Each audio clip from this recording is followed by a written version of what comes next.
I hadn't planned on going out that night. Honestly, I almost bailed on the whole thing, said I was sick or stuck at work. But Dave wouldn't let me off the hook that easy. Best man duties, Jake. Come on. One last wild night before I settled down like a sucker. So there I was, crammed into a plush leather booth at a trendy bar downtown, the kind with velvet rope bullshit and neon signs made for Instagram.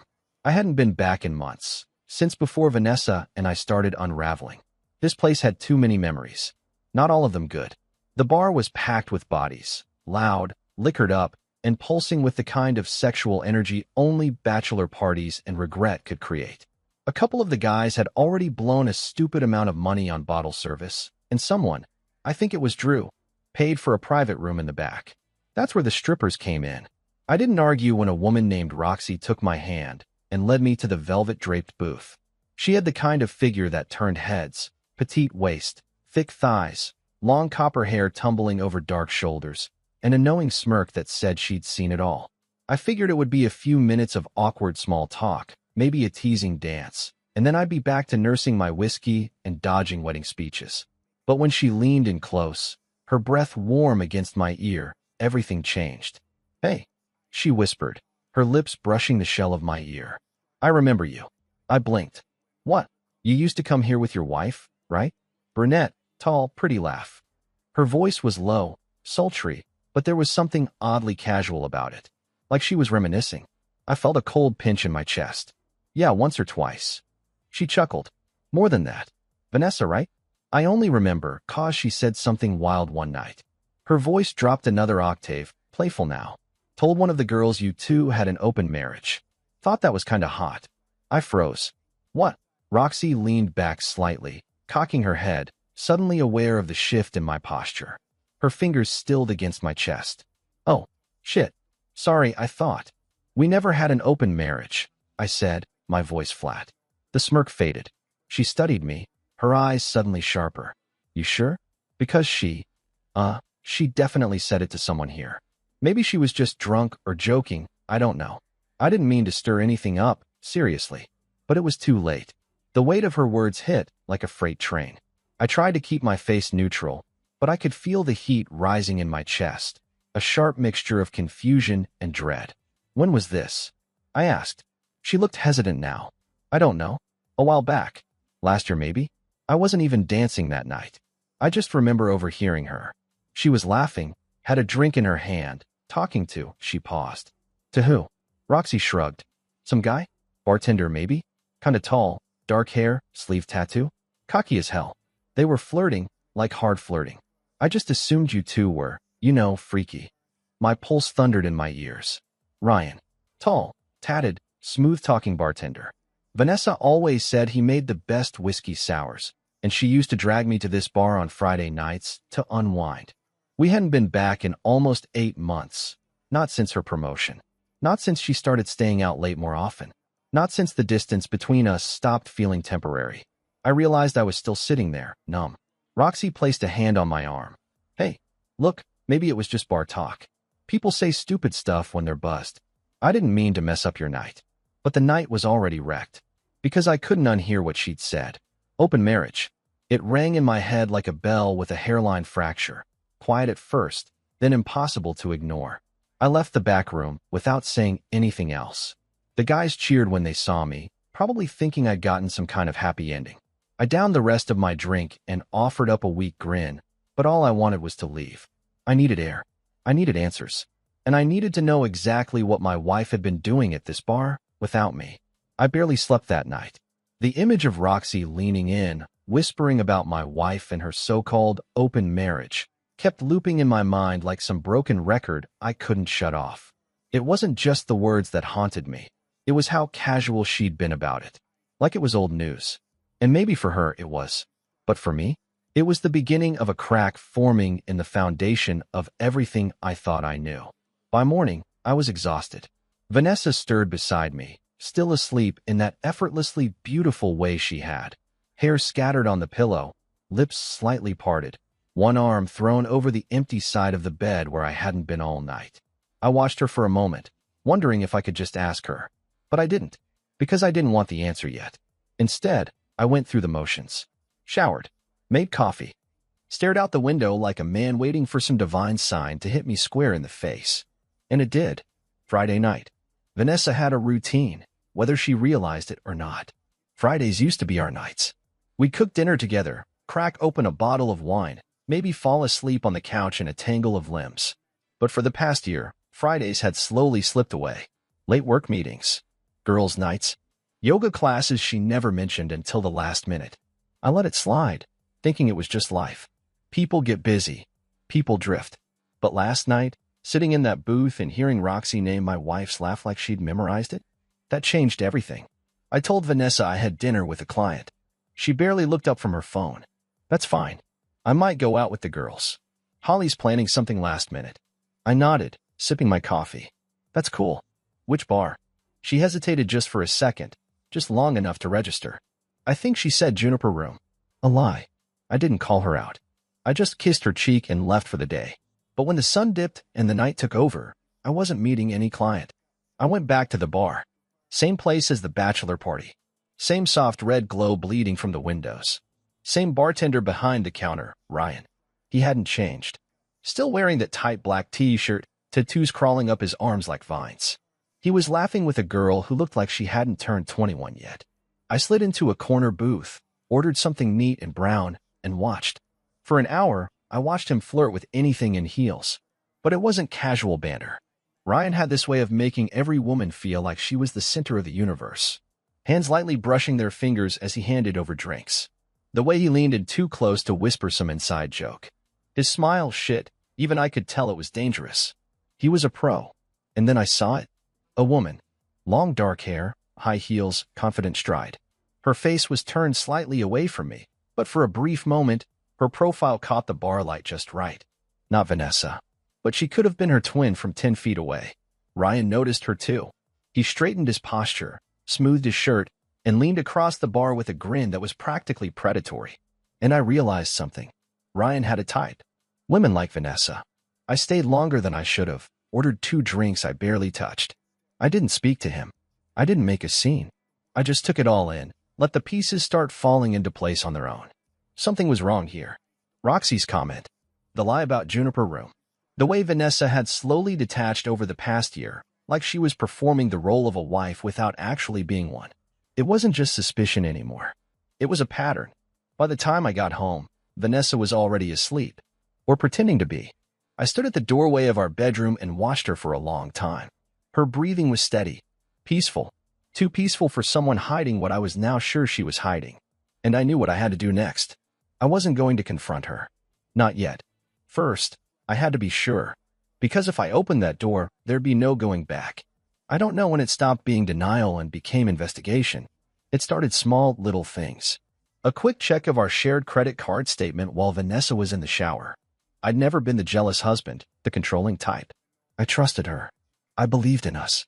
But once the trust was cracked, every little thing started to look like a clue. And the clues started adding up fast. Friday nights at yoga that somehow cost $67. Drinks at places I'd never heard her mention. 2 Ubers in one night with completely different destinations, both nowhere near Holly's apartment. The worst part? It wasn't just recent. This had been going on for a while. Months, maybe longer. I sat at my laptop that Saturday morning, pretending to finish up work while Vanessa walked around in her robe, hair wrapped in a towel, talking about how brutal her workout was. I pulled up our Uber trip history. It's easy if you know where to look. 3 months back. 5 months back. Nearly every other Friday or Saturday, she'd been going to the same spot, an address that sat a block away from that bar.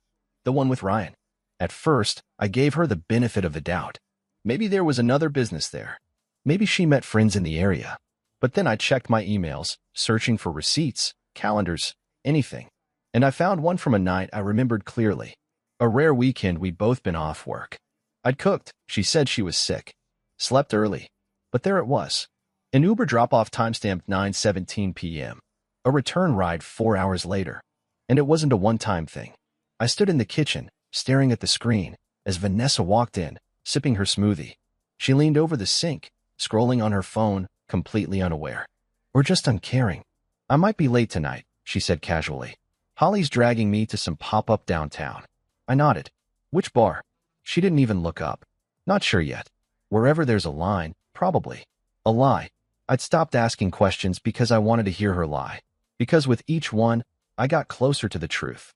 I started noticing the signs I'd ignored for months. The way her phone never left her hand, how she always angled it away from me. The sudden interest in lingerie I'd never seen on her.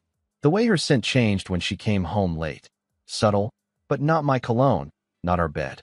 On Sunday night, I stayed up after she fell asleep. I couldn't resist anymore. I opened her laptop. Passwords weren't an issue. She trusted me enough to never change them. Or maybe she never imagined I'd look. She'd cleared her browser history, but no one ever deletes everything. I checked save logins, autofill forms. There was a message thread, some dating site I didn't recognize. The account name was vague. She hadn't used her real photo.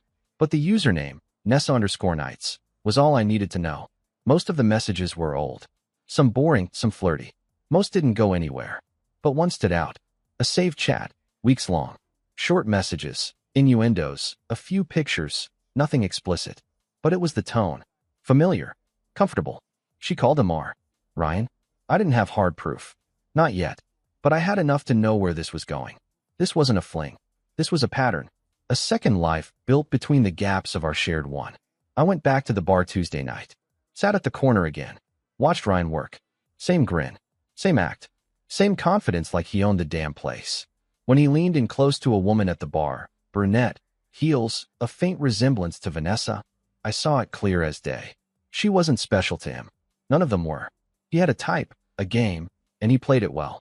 Vanessa was just one of many. And somehow, that made it worse. Because I used to believe that if she ever cheated, it'd be for something profound, some connection I could never replicate. But this was just routine. Calculated. A Friday night slot. It made me feel small, hollow, but also furious. Because if I was just a background character in her secret life, then maybe it was time to flip the script. I reached for my phone and pulled up the bar's website. No contact info for employees, but I recognized one name in the photo gallery from that night at the bachelor party. Roxy. I found her Instagram in seconds. She hadn't posted much lately, but her DMs were open. I stared at the message field for a long time, then typed, "Hey, you mentioned my wife last time I was at the club. I'd like to talk. Not about you. About him." I hit send. Then I waited. Roxy replied faster than I expected. "You sure you want to go down this road, Jake?" That was her first message. I stared at it for a few seconds, the cursor blinking beneath her question like it was daring me to answer. Already on it, I typed back. We met 2 days later. She picked a spot far from the bar, some low-key cafe near the arts district where nobody knew our names. She wore a hoodie and sunglasses, hair pulled back. Not in stripper mode. Just a woman off the clock, sipping an overpriced chai. When I walked in, she looked up and gave a slow, neutral nod. "Didn't think you'd actually message me." "I didn't think you'd answer," I replied, sitting across from her. She shrugged. "Curiosity's a bitch." For a moment, we just sat there, the silence stretching between us, thick with unspoken truths. She finally broke it. "So, you want to know about Ryan?" "And Vanessa," I said. Roxy studied me, lips pursed. "You already know she was with him." I nodded. She didn't exactly hide it. Not from us anyway. I figured it was some weird arrangement. "What exactly did she say?" I asked. Word for word. Roxy sipped her drink, eyes drifting as she recalled. "She came in a few times alone. At first, I thought maybe you were nearby. Then she started showing up on nights Ryan worked. One time, I overheard her talking to one of the girls backstage. Said, 'My husband's cool with this. We have an open setup. He just doesn't like to know the details.'" My stomach turned. She smiled when she said it. Roxy added, like she was proud of it. Proud of getting away with something. Jesus Christ. I sat back, rubbing my jaw. Vanessa had built a fantasy narrative to give herself permission. And in that fantasy, I was complicit, silent, approving, blind. She'd sit at the bar like she owned the place, Roxy went on. Sometimes in that red dress with the slit up the thigh, you know the one? I did. I'd bought it for her birthday 2 years ago. She flirted like it was her job. And Ryan? He never turned down attention. But with her, it got familiar. He touched her more, smiled wider. You can tell when it goes past tips and into something else. My voice was quieter than I expected. Did they ever leave together? Twice that I saw. Could have been more. I nodded slowly, letting it land. The worst part wasn't the cheating itself anymore. It was the structure, the rhythm, the fact that it had rules, just not ones I was ever told. Roxy reached across the table, tapped her nail against the cup. "I'm sorry," she said, and for once, it didn't sound rehearsed. "I know this probably kills to hear." "It's better than not knowing," I said. She studied me again, this time with something sharper behind her gaze. "So what do you want now?" "Revenge." "Truth," I said, "and maybe a little justice." Roxy leaned back, arching an eyebrow. "You got something in mind?" I hesitated, then met her eyes. "I want to hire you." She blinked. "Excuse me. Nothing shady. Nothing illegal. I want you to get close to Ryan. Flirt with him. Stroke his ego. Get him talking." Her lips twitched. "You want me to catfish the bartender?" "Just talk to him. I want to hear what he says when he thinks no one's listening. I want it on tape. Him bragging, gloating." She let out a slow whistle. "That's some deep psychological warfare. No sex. No touching. Just bait." Roxy grinned for the first time. "You want the real him. The version he hides behind his charm." "Exactly." She stirred her drink. "You're lucky. Most guys would just punch him in the face and get arrested." "I'm not most guys." "No," she said. "You're not." She thought for a second, then nodded. "All right. I'll do it. But if he catches on, I walk." "Deal." "And when you get your dirt?" I leaned in. Then I let him choke on it. Roxy didn't waste time. 2 nights later, she walked into the bar like a storm on heels, tight black dress, subtle red lipstick, and hair cascading down her back in soft waves. She told me in a text that the look was calculated, just enough to grab attention, not enough to seem like she was trying. Ryan noticed her immediately. Of course he did. I sat parked across the street in my car, watching from behind the tinted glass like some shadow in a bad detective novel. I shouldn't have cared about what she was wearing. I shouldn't have felt the heat rise in my chest when Ryan leaned in too close and said something that made her laugh. But I did, because it wasn't just about Roxy now. It was about him, the bartender, the man who played my wife like a drink menu, sampled, tossed back, and forgot. Inside the bar, Roxy moved like she belonged there. She'd been smart about her approach, waited until he wasn't slammed behind the bar, timed it with the lull between rushes.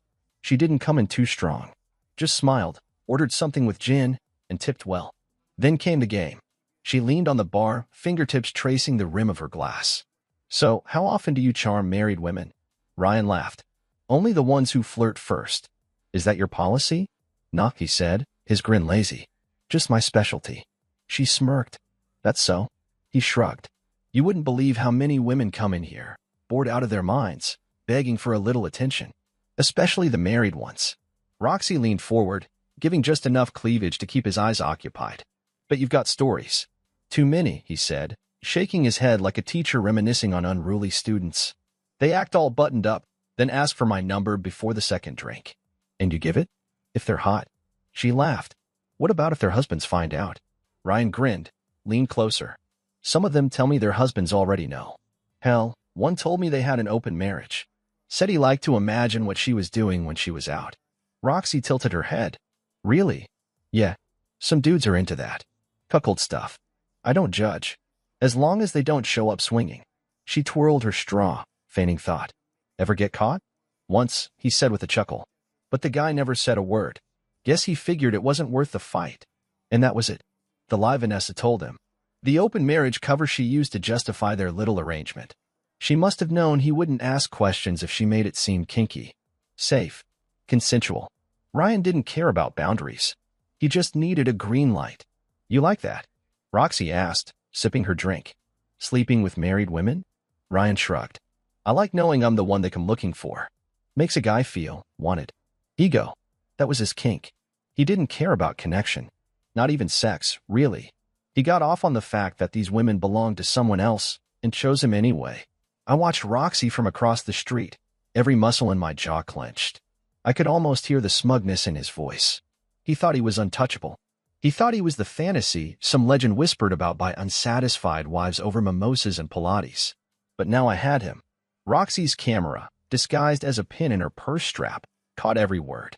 Later that night, we met again, this time in the parking garage beneath her building. She handed me a flash drive and lit a cigarette with shaking fingers. "I wanted to slap him," she muttered. He was so damn proud of it. Like he was collecting trophies. "Thank you," I said, my voice low. You did more than I expected. She looked at me for a long beat, then exhaled. You sure you're okay? No, I said. But I will be. She offered me a drag. I shook my head. Jake, she said softly. You know what comes next, right? Yeah, I said, gripping the drive tight enough to make my knuckles pale. Now it's her turn to hear it from someone else's mouth. I didn't watch the footage right away. I tried. I plugged the USB in, sat back in my chair, stared at the folder labeled R, full audio plus video, and just sat there. For 30 minutes. Heart pounding, palms sweating, knowing that what I was about to see couldn't be unseen. Then I double-clicked. The video wasn't high resolution, but the sound was crisp, too crisp. Roxy's camera caught everything from her subtle flirting to Ryan's full confession, all wrapped in that smug, self-satisfied tone only a man who's never been held accountable can pull off. At first, I watched with a strange detachment, like it was happening to someone else. Like I was analyzing a character on screen and not the unraveling of my own marriage. Then he said it. Some women tell me their husbands know. One of them even said they had an open marriage. Total lie, but whatever works, right? And just like that, detachment ended. That was her. That was Vanessa. He didn't name her. He didn't have to. I knew her voice, her lies, her favorite dresses. I knew her habits, her tells, the little way she tilted her head when she told half-truths and made them sound romantic.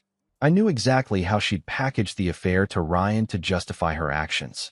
She didn't just sleep with another man. She rewrote our story, turned our marriage into a prop for her fantasy. And Ryan? He didn't care either way. She was just another notch in a series of married women he collected like war medals. No shame, no hesitation. He spoke like he was proud of what he did, like he was entitled to their attention. I kept watching. I know what they want. I don't just pour drinks. I give them something they don't get at home. Excitement. Danger. A little secret to keep them warm when their husband's snoring beside them.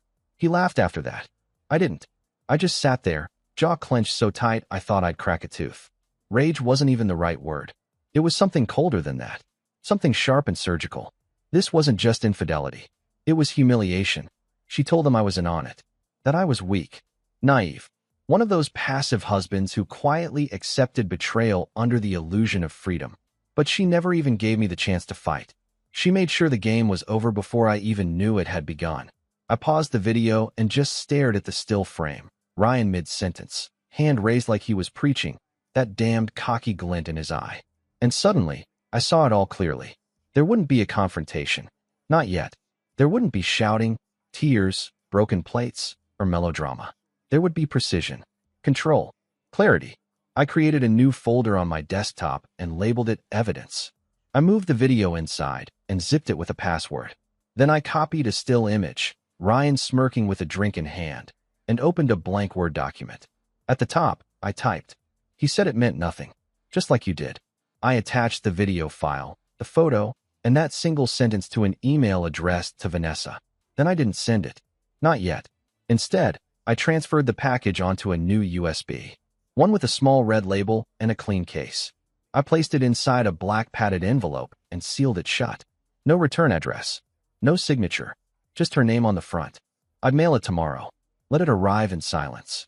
Let her open it when she thought her day was going fine, when the illusion of control still sat comfortably in her hands. I wanted to see how she handled a truth she couldn't spin. I wanted her to hear Ryan's voice when no one else was in the room, boasting about what they did, mocking the idea of loyalty, unraveling every lie she'd wrapped herself in. Let her squirm. Let her explain it to herself. When I finally shut my laptop, the room felt too quiet, the air too still. I sat there in the dark, alone with nothing but the low hum of my hard drive and the slow, deliberate thump of my heartbeat. The truth didn't free me. Not yet. But it gave me something I hadn't had in weeks. Leverage. The envelope sat in my glove box for a full day before I finally mailed it. It felt heavier than it was. Just a padded sleeve holding a flash drive, a printed photo, and one carefully chosen line. But inside that sleeve was the end of our marriage, or at least the mask we'd both been pretending hadn't cracked. I dropped it off at a UPS store across town, paid in cash. No tracking, no receipt, no trail. Let her wonder where it came from. That was Friday. By Saturday morning, I was a ghost in my own house. Vanessa spent the day doing her usual routine, laundry, pretending to read. fake laughing at TikToks. It was surreal, like watching someone play a role they hadn't realized was already being recast. Every now and then she'd glance at me, maybe sensing something off. But she didn't ask, and I didn't offer. We were polite strangers. The package arrived Monday. I watched her check the mailbox from the upstairs window. She frowned at the envelope, turned it over a few times, as if expecting a return address to magically appear. Her name was handwritten on the front in blocky, unfamiliar letters. No logo. No sender. She stood on the porch for a full minute before finally bringing it inside. I kept working in my home office, headphones in but nothing playing. Every creak of the floor, every breath she took, I felt it like static under my skin. She didn't say anything for hours. Just silence. But something changed. Dinner was quiet. She barely touched her food. Her phone stayed face down on the table, untouched for the first time in months. By the time she was rinsing her plate, her hands were shaking. And still, not a word. That night, I lay beside her in bed, eyes open, body still. She shifted restlessly. I could feel her looking at me in the dark, like she was trying to figure out what I knew, or how much. She didn't know I'd already seen it all. Didn't know the footage was saved on a hidden folder in the cloud, backed up in 3 locations, each copy waiting silently like a loaded gun. She didn't know that I didn't want answers anymore. I wanted truth. Tuesday morning, she didn't go to work. She paced the kitchen for over an hour, took a phone call on the back porch quiet, clipped words I couldn't make out. Then she came inside and hovered near the hallway like she was debating whether to speak. Finally, she broke. Jake. I didn't look up. She stepped closer. Did you send me something? I kept typing. An envelope. With her voice cracked. With that footage. That video. I paused, then turned slowly to face her. You mean the one of Ryan telling the world how married women throw themselves at him like confetti? She flinched. You mean that footage? She swallowed. I didn't. I never told him about you. Not like that. I didn't mean. I stood up, chair scraping the floor behind me. You told him we had an open marriage. It was just something I said to make it feel less wrong, she said, her voice trembling. I never thought. Less wrong. I repeated, laughing bitterly. You mean easier to live with. I was scared, she said, tears welling. I knew I was messing up. I knew it was a mistake, but... No, I said, stepping closer. A mistake is forgetting to take the trash out. A mistake is calling someone by the wrong name in a meeting. What you did wasn't a mistake. It was a choice. Over and over again. She looked away. Do you know what it's like? I said, voice lower now, to find out your wife didn't just cheat, but made you complicit? Turned you into a fantasy prop for some asshole's conquest? Tears streamed down her cheeks now. Jake, I didn't mean to hurt you. But you did. She reached for me. I stepped back. I'm not going to yell, I said quietly. I'm not going to smash anything. I'm not even going to ask why. Then what are you going to do? She whispered. I looked her in the eyes, steady and cold. I'm going to give you space. Her brow furrowed. Space. To watch that video again. To hear what he said. To really hear it. And then I want you to ask yourself what part of that you thought was worth defending. I left her standing there in the kitchen, hands shaking, mascara streaking. I didn't pack a bag. Not yet. Because this wasn't me leaving her. Not yet. This was me letting her see what it felt like when the silence finally spoke. I didn't expect it to go viral. That wasn't the plan. The plan was simple. Send Vanessa the truth. Let her sit with it. Let her feel the weight of her choices without me screaming or throwing anything or storming out. But Roxy had other ideas. She texted me 3 days after I mailed the envelope. Check Reddit. //bartender fails. Look familiar. I clicked the link. And there he was. Ryan. Shirt tight, sleeves rolled, smile lazy, eyes locked on Roxy like he owned her. The audio clip was short, just under 2 minutes. Enough to feature the juiciest line. You wouldn't believe how many wives come through here starving for attention. They think I'm just a bartender, but I'm more than that. I know what they want. I've had more married women than single ones. Then the kicker. One even said her husband knew. Said they had an open marriage. Total lie, but whatever worked. It had been clipped, captioned, and uploaded by Roxy herself. She blurred her own face, of course, and tagged it. Cocky bartender exposed. How not to talk about your clients. The video exploded. By noon it had over 20,000 views. By dinner, 100K. Comments poured in. Some laughing, some disgusted, some comparing him to that sleazy bar guy in every city. This dude's got walking STD energy. Married women? LMAO. Bro thinks he's Casanova with a cocktail shaker. Hope the husbands find this. I didn't post it. I hadn't even asked Roxy to. But she'd gone off script, and strangely, I didn't mind. Because it worked. Ryan's bar started hemorrhaging Yelp stars. Women commented saying they recognized him. One said he tried to coach her on cheating. Another swore he groped her behind the bar during a private event. Screenshots of his Instagram DMs started surfacing. He deleted his profile the next day. But the fallout didn't stop with him. Vanessa came home Tuesday night looking like a woman chased by ghosts. Her skin pale, shoulders hunched, jaw tight. She didn't even take off her coat before walking into the living room. "It's everywhere," she said. "People from work saw it." I looked up from my laptop. "Good. Jake," she whispered, eyes glassy. "My friends, co-workers, they know." "About what?" I asked, voice flat. "About your affair? Or about the lie you told to excuse it?" She swallowed. "Both." She tried to sit beside me. I stood before she could. "Don't." I didn't know she would post it. Neither did I. But maybe that's the only way truth works now, when it's public. When it's loud. She stared at me, tears threatening again, but I saw something else too. Panic. Shame. That tight-chested fear people get when the mask finally slips, and there's no one left to convince. "I can't even show my face at work," she whispered. "Then work from home," I said. "You've always been good at hiding things from there." That hit. She flinched, then slowly nodded. "Do you want me to go?" I looked at her for a long time. Longer than I ever had when she was lying to me. "No," I said. "Not yet." She seemed surprised. But I wasn't done. Not until she saw it all unravel, the way I had. Not until she truly felt the consequences of turning love into a loophole. Of dragging my name into a lie she fed to a stranger for validation. Vanessa became a ghost over the next few days. She stopped answering group texts.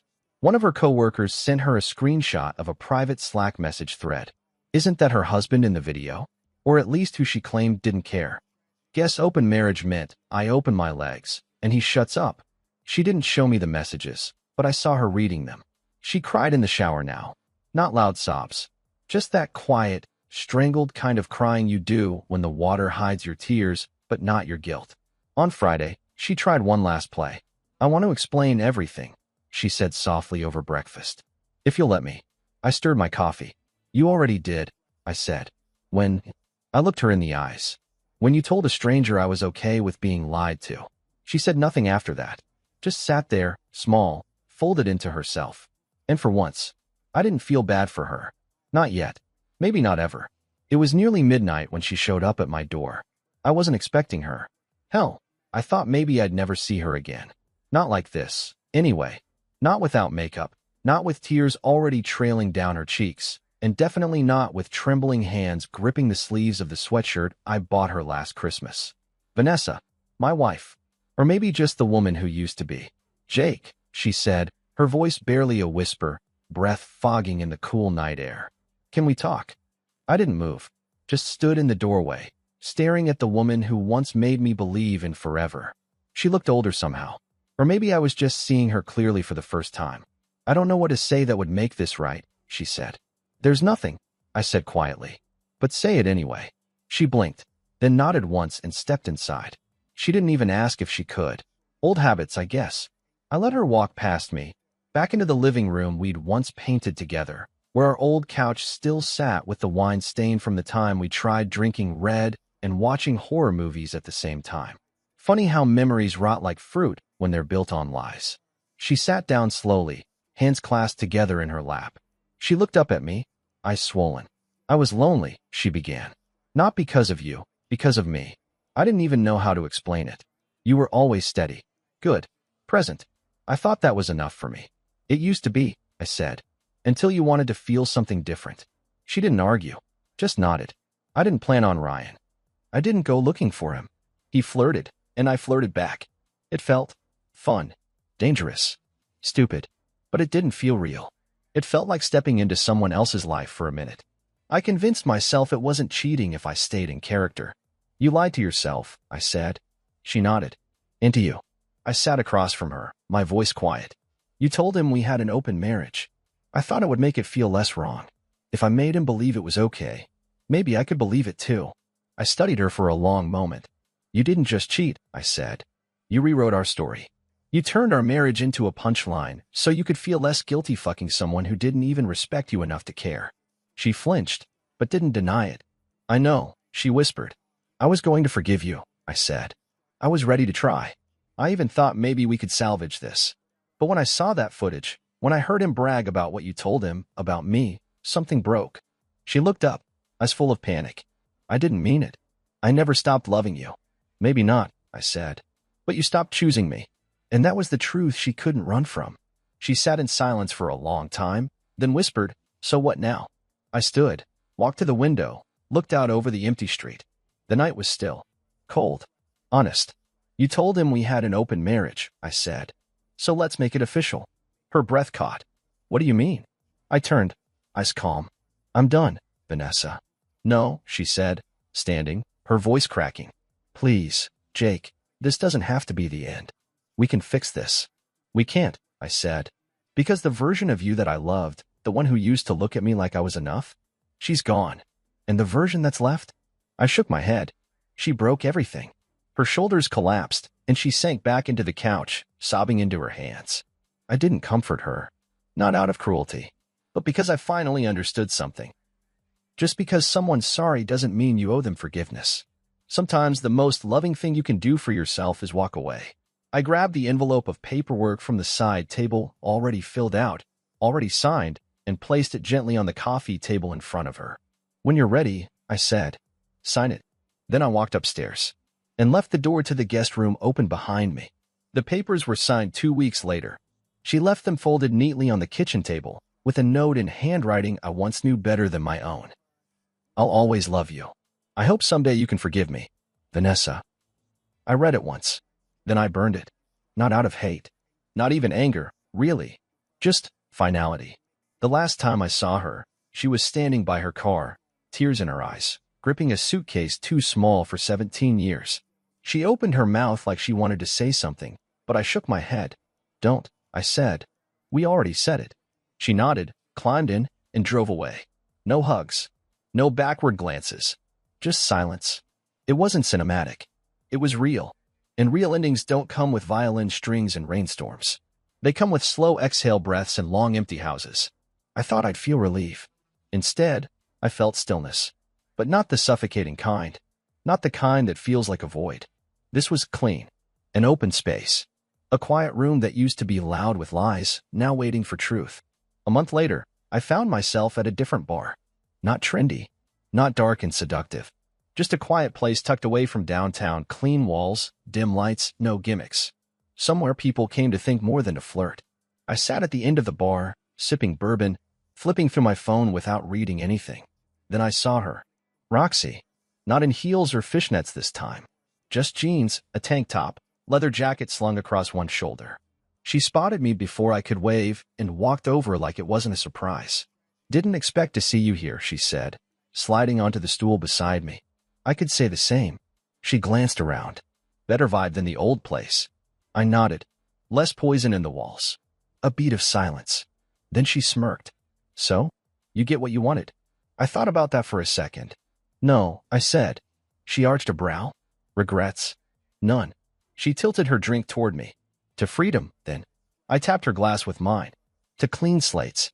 We sat for a while, just drinking and watching the room move slowly around us. It wasn't romantic. Not yet. Maybe not ever. But it wasn't empty either. Funny thing, she said, stirring her straw. After that video blew up, I had a bunch of guys DM me asking if I exposed cheaters professionally. I laughed. You could make a whole side hustle. She shrugged. I don't want to be the stripper who catches cheaters. I want to be more than that. You are. She looked over, studying me. You really think that? I nodded. You were the only person in this whole mess who told me the truth without trying to protect themselves. That's rare. Roxy stared at her drink, then smiled softly. Well, I guess we both got burned by people who thought they were invincible. I leaned back, watching the bartender pour drinks for a pair of old guys at the end of the bar. He caught my eye and nodded. Wallaby next? He asked. I looked at Roxy, then back at him. Whatever isn't poisoned by memory. He grinned. Good choice. As he poured, I glanced down at my glass and thought about everything I'd walked through. the betrayal, the silence, the ache of losing someone who wasn't ever really mine to begin with. And I realized something. This wasn't revenge. This was reclamation. Of time. Of space. Of self. Because love isn't about holding on no matter what. Sometimes love is knowing when to let go. I didn't need to destroy Vanessa. I just needed to stop letting her destroy me. And as I took that next sip, clean, smooth, undiluted by the past, I felt something I hadn't in months. Not peace, but the start of it.